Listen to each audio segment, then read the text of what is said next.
much weight do you think 6 overweight British people can lose in a week if you made them live like a Japanese person? I had the chance to host a British weight loss show where I made these 6 people eat, move, and experience Japan like a Japanese person. Oh no, that's nice. We are putting them on a weight loss program that doesn't involve crash diets, insane workouts, or any gimmicks. Just common sense practices that Japanese people follow every single day. I'll tell you everything we did with them and how much weight they lost in just 7 days. But first, let's start from the beginning. I was invited to host an episode of the British TV show Around the World in 80 Ways. The show takes 6 large British people across 4 different continents to help them learn how to lose weight. The first episode took place in Japan.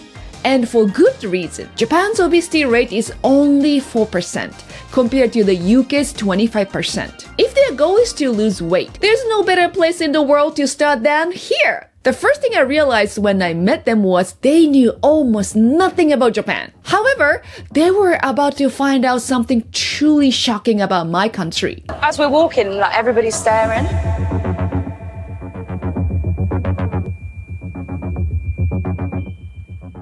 In Japan, conformity is an important part of society. Unlike the US and England, where individualism is celebrated, standing out too much here is not a good thing. You can see that not only in the way people dress and behave, but in their physical shape. Look around any major Japanese city, and you'll find a surprising lack of overweight people. So when our British friends walked around Tokyo, they immediately felt out of place. They became self-conscious and were getting stared at by the locals.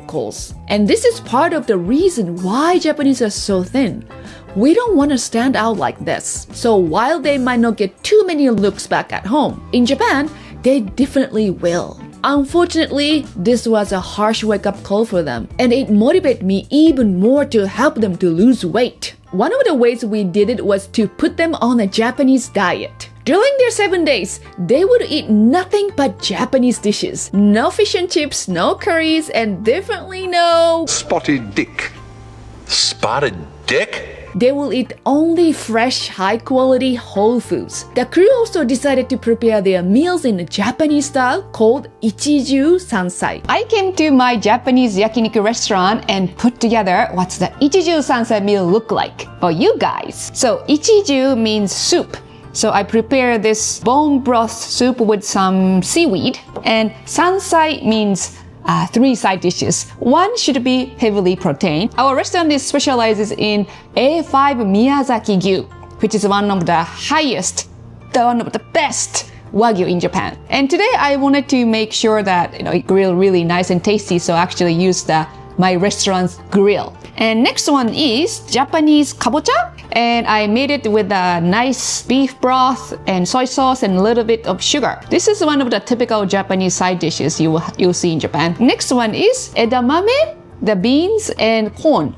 So it's a very simple dish, but it's high in nutrition too. I wanted to add some extra fiber, so I made this. This is hijiki, made out of seaweed, and it's kind of sweet and kind of savory at the same time. And of course, you can't go without rice, right? This style of eating is a great balance between taste, nutrition, and satiety. But the traditional foods wouldn't be the only uncomfortable adjustment they had to make. We also limited their portion sizes. When they saw the size of their food, they couldn't believe it. They were laughing and thought it was a prank. However, these are typical portion sizes that Japanese people eat regularly, and it's part of the reason why our obesity rates are 6 times lower than the UK's. If your portion size is smaller like this, you can still enjoy some rich food with some nutritious balanced food as well. Oh gosh, I don't need teeth to eat this beef. So tender. But not only were the portion sizes going to be the challenge for them, we added another restriction on them. A Japanese practice called hara hachibunme. This literally translates as stomach 80%. And means eat until you are 80% full. The idea is to stop eating when you feel satisfied rather than stuffed. If you think you can stop eating, then you should. When I explained this concept to them, I could see that this was the first time for them to hear and practice it. Whole, fresh foods, a balanced and varied meal, and mindful eating were the foundation of this whole weight loss experiment. If they can't stick to this, the whole thing will fail. I knew that they all struggled with their weight. So, I expected this to be pretty tough for them. But when each of them made the decision to stop eating once they felt satisfied. If this was at home, I'd have finished that and I'd have still been really hungry. Yeah. But I don't actually feel hungry now. After this first meal, I started to feel like maybe they can do it. Another aspect of Japanese healthy living to help our jolly friends lose weight was exercise. However, we used a rather unusual form of physical activity.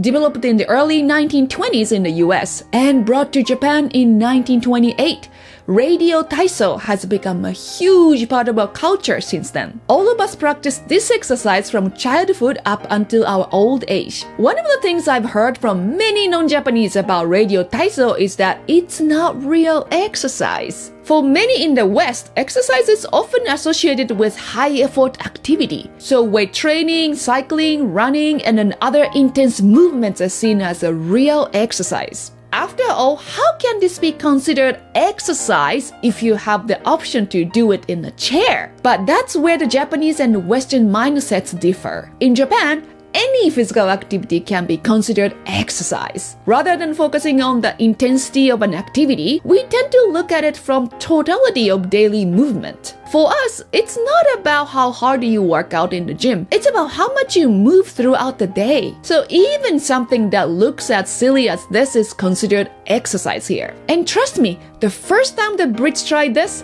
they definitely felt silly. But after they finished, it started to click for them. If we had to do that every morning at work, I think we'd be more productive, more happy. In fact, it made so much sense for them that they started incorporating into their daily routine while in Japan. And by the way, if you're enjoying this video so far, then you'll love our reaction to the full episode. We shared behind-the-scenes stories about the show, along with some of our most embarrassing stories. Why are my nipples hard in every single scene? What's going on? You can watch it by becoming a YouTube or Patreon member at the appetizer level. You'll also get access to uncut versions of our videos, exclusive live streams, and so much more. But as I mentioned earlier, the totality of activity done throughout the day is important for us. And one of the most common forms of activity that we do all the time is walking. In fact, Mr. Eats and the crew had an opportunity to take a walk with Ono-san. This humble salaryman was diagnosed as pre-diabetic, but decided to take action by going for a 10,000-step walk every day. After several months, he was able to lose weight and get healthy again. Walking and movements like this throughout the day are important pillars of Japan's view on exercise. Yes, we are definitely not as fit as some of the hardcore gym goers in the West, but we are not trying to be either. We are trying not to be overweight. In fact, many aspects of Japanese society are designed to help us from becoming overweight. From the time you were born to the time you die, you will be required to do a health checkup. Part of that includes measuring your waist, your weight, and calculating your BMI or body mass index. If your BMI is too high, you'll be advised by the doctor to lose weight. We not only have to take this health check every single year in school, we also have to do it in university and when we work for a company. In fact, companies are legally required to check the health of all employees. This includes helping the employees manage their weight. I remember one time a company reserved our restaurant for their end of the year party. One of the employees was overweight, so his supervisor made sure he wasn't going over his daily calorie limit. This kind of behavior might seem shocking to some of you, but for us, it's common sense. Yeah, can I get a Coke, please? No. I've had the Coke. He'll have the water. Thank you. Thank me. But he wasn't the only one who couldn't have soda. Our British friends weren't allowed to have a drop of cola, and it turned out to be one of the harder challenges they faced. For Japanese people, we mostly drink unsweetened tea, but for many Westerners, a sweet, fizzy drink is the go-to. In fact, when I visited a gas station in the US, I was overwhelmed by all the sugary drinks. There was even a soda fountain with these massive cups as a size option. This is like a joke for Japanese people. I still have that exact cup cup as a souvenir. But when your drink options look like this, it's no wonder that so many people, including the Brits, couldn't stand to drink something that wasn't sweet. But we do have an option that many of you probably haven't heard of. Koso. It's a postbiotic superfood drink that Japanese have been enjoying for centuries. I like Ao's Koso because it's made with 100+ natural ingredients like fruits, vegetables, seaweed, and mushrooms. And it's made in Japan. After 1 year of fermenting, this drink is full of pre, pro, and postbiotic that will supercharge your gut health. I tried a 7-day breakfast cleanse to help with my stomach issues. I just had Ao's Koso mixed with sparkling water. The natural sweetness tastes like cola syrup to me.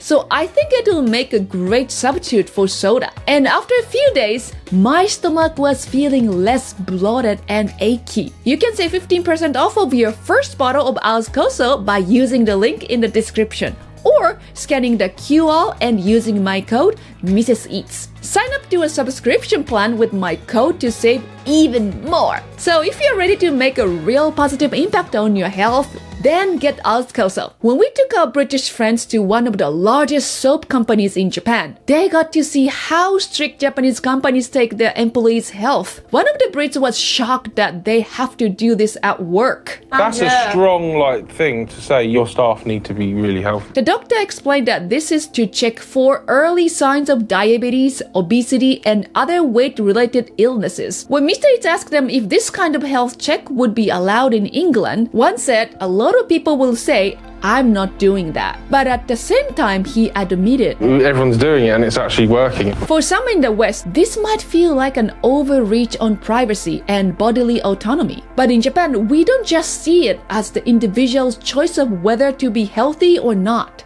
Instead, we see it as the group responsibility to ensure that everyone is healthy. And while this practice shed an uncomfortable light for the Brits, this next one was the biggest challenge they would face.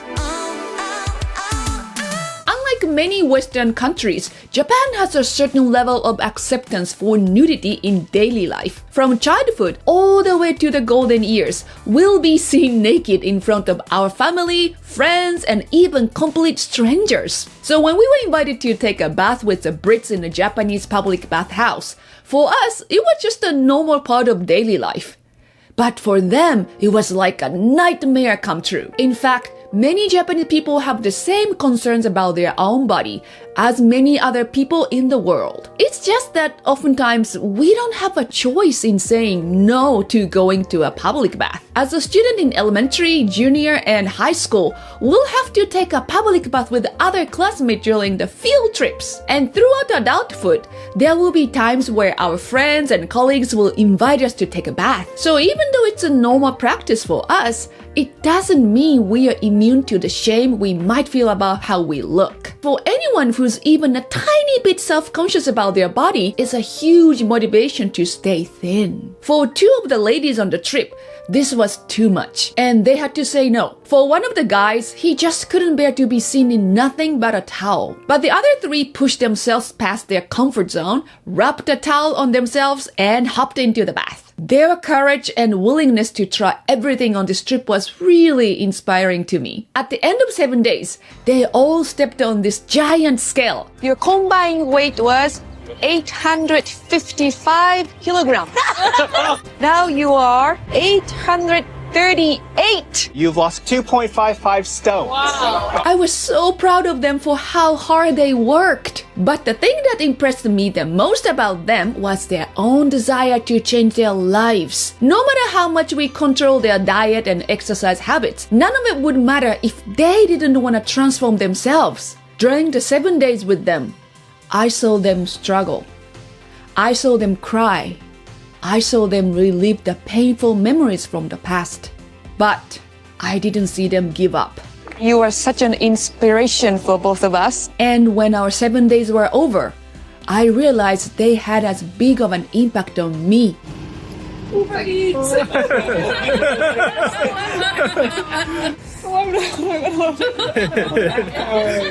as I did on them. We're so lucky to have come to Japan first. they're so disciplined as a country. This whole experience made me realize just how easy Japan makes it to stay thin. In fact, when I visited my husband's hometown in America, I was shocked at how much food was available, how difficult it was to be active, and how much harder it was to stay disciplined. I really understood why so many Americans are struggling with obesity. And I talk all about it in this video. I'll see you there. Thanks for watching. Okini!